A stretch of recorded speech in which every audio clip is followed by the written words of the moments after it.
पाक देशुख। हाँ, देशुख तो अब नहीं रहा। तुम में से किसी को पता है कि देशुख ने अपनी जान क्यों ली? हाँ, सुना है उसने फेल होने के डर से अपनी जान ले ली। ओह, ऐसा ही क्या? तालियां!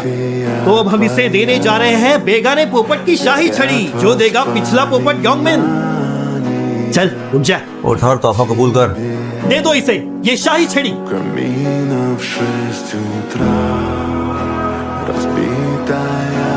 उम्मीद है तुम इस जिम्मेदारी को पूरे दिल से निभाओगे। और इसके साथ छड़ी देने का समारोह खत्म हुआ। तालियां!